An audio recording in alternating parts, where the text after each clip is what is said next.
It's a topic that if you're watching, you're interested in. If you're not interested, click away now. I'm good. Accountability has 4 parts: who, why, how, and when. Okay. Who are we accountable to? We are usually accountable to someone else when we're young. We're accountable to our family unit. We're accountable to a sports team. We're accountable to something of that nature. As we grow up, we are more accountable to ourselves. And then we evolve. We're going to be accountable to an employer. We may be accountable to a partner, to our family unit that we develop. So the who part is extremely important, but it's super important to realize that you have to be accountable to yourself first. You have to hold yourself accountable. So, why do we have to hold ourselves accountable? So we can grow. We need to become 1% better every week, every month. You just can't stay stagnant. If you stay stagnant, you are falling behind in today's society. We all have to evolve and grow and take a chance and be half a step outside our comfort zone, because that's where the magic happens. And the magic happens is because when we're 1/2 step outside our comfort zone, we are confident enough to win at least half the time. So that gives us the encouragement to go forward. And we get to develop this new skill on the edge of what we already know and become better at that by failing a couple times, tweaking a variable, and moving forward. We do that through accountability. We keep track. That's the how part. Now, no one's going to like hearing this. If we keep ourselves accountable on the inside, in our brain, kind of informally, 2 things happen.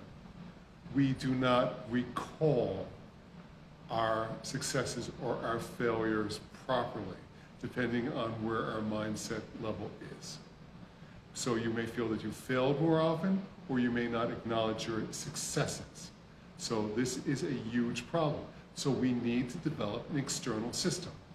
External symptoms can be as simple as a accountability chart that I provide everyone for free. Drop me your email and I'll drop you an accountability chart. And the accountability chart, you can make your own. You don't have to give me your email, because I know how people are these days. You can go down the left side of your sheet and you can write down your goals and your tasks. And on the top line, you can put June, we're in June right now, 1 through 31, and put check marks when you do the task that you know that you are supposed to be doing today, or that you want to do. And it's okay to miss a day. Don't miss 2.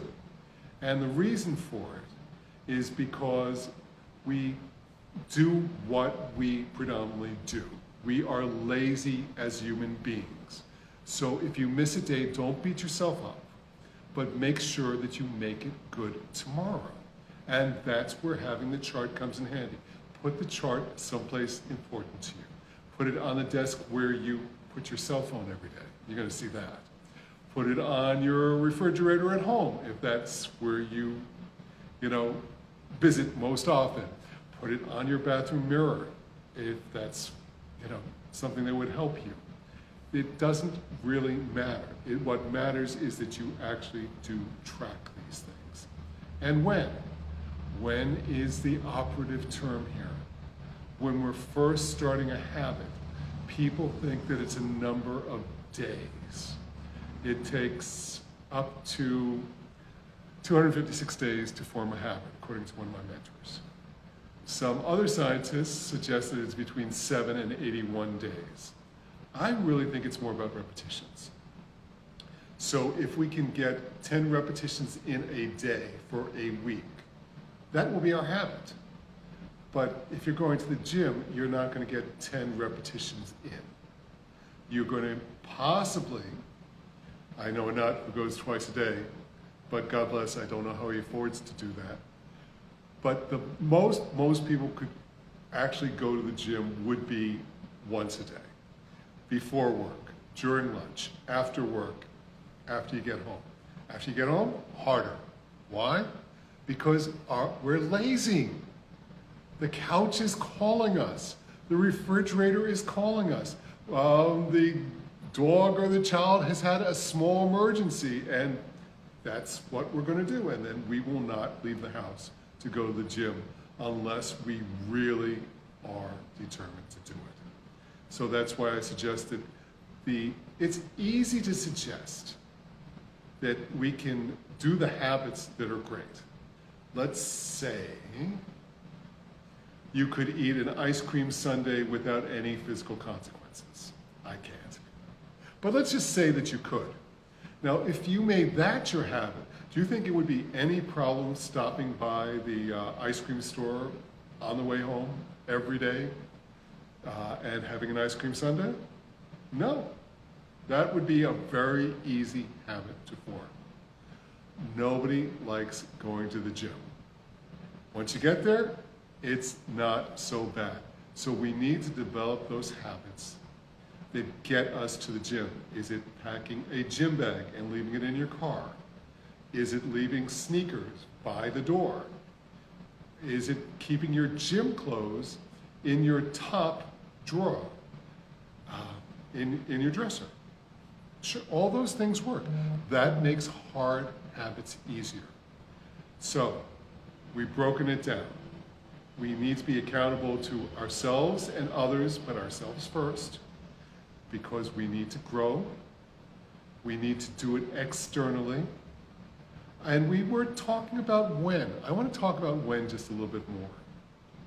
So when is one of those depends questions.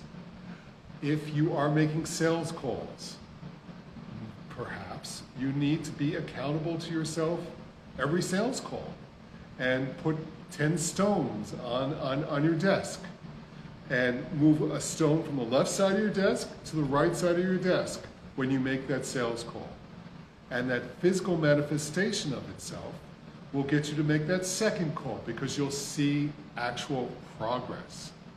We're not asking you to close every client that you call on the phone, but people hate making sales calls. So let's make it a game. Let's gamify it a little bit for you.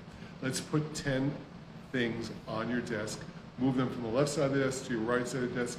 When you get 10 stones on the right side of your desk, reward yourself. Make it a reward for doing the thing, for doing the habit. And it's silly, but it works. So that's one method.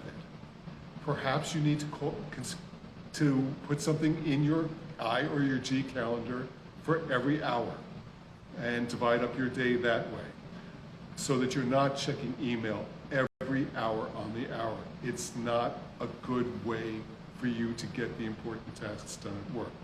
You need to check email probably twice a day. You need to check social media, I hate to say this, maybe twice a day. Not every hour. Turn off your notifications on your phone. That's a habit. The phone has trained you and given you a dopamine surge every single time it buzzes. So you pick up the phone and it becomes your default. You need to own your phone. Your phone does not need to own you. So perhaps you've done all these things already. By keeping a track of your tasks, having a list at the beginning of the day, checking them off as you go along, and at the end of the day, reviewing the list. What did you accomplish? What did you want to do better at? What did you need to move to tomorrow in the calendar? Review. Super important. Once you start doing that every day, you won't need to do it every day. You'll still have your list, but it won't be as OCD. You might do it once a week. You might do it once a month. You might get to the point where you review your major goals once a quarter, or I like twice a year. I do not like New Year's Day. I think that people make a mistake by trying to do 16 different things that they want to improve their life on January 1st. Do it on your birthday. Do it on your son's birthday. Do it on your wife's birthday. Anchor it to something that's important to you, because that's what will hold you accountable. My name's Coach Ron. Email me for that free PDF or some coaching. We do group coaching, we do online coaching, and we do one-on-ones. Love to help everybody. Have a great day.